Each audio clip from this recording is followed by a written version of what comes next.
L బెరెత్, నిబంధన గల దేవుడై ఉన్నాడు. జనవరి మాసంలో మొట్టమొదటి రోజులో, ఈ యొక్క సంవత్సరంలో, ఈ మొదటి నెలలో దేవుడు తాను నిబంధనను కైకొన్న దేవుడిగా మనకు బయటపరుచుకున్నాడు. ఆయన నిబంధన నీరువాడు కాదు. ఆయన అబ్రహాముతో చేశాడు నిబంధన, తన ప్రజలని ఇశ్రాయేలుతో దేవుడు నిబంధన చేశాడు. మనతో కూడా నూతన నిబంధన చేశాడు. వారందరి కంటే ఒక శ్రేష్టమైన నిబంధన చేశాడు. ఒక పాత్రను ఎత్తుకొని ఆ దాంట్లో ఉన్న ద్రాక్షారసంతో కలిసి ఆయన ఏమంటున్నాడంటే, ఇది నా రక్తముకైన సూచన, నా రక్తముతో ఒక నూతన నిబంధన చేస్తున్నాను అంటాడు. ఆ నిబంధనను మనందరినీ కూడా ఆహ్వానించారు.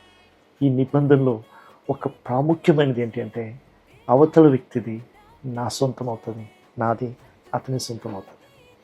దేవుడు పాపం మెరిగిన ఆయన్ని పాపముగా చేశారంట. ఎందుకంటే ఆయన నీతి మన మీద ఆపాదించబడ్డాలి. అందుకే ఆయన దరిద్రుడు ఆయనంట మనల్ని ఐశ్వర్యవంతుడిగా చేయడానికి, ఆయన గాయపరచబడ్డంట మనం స్వస్థపరచడానికి, ఆయన శాపముగా మార్చబడ్డాడంట ఆయనలో ప్రతి ఆశీర్వాదములకు అర్హులుగా చేయడానికి.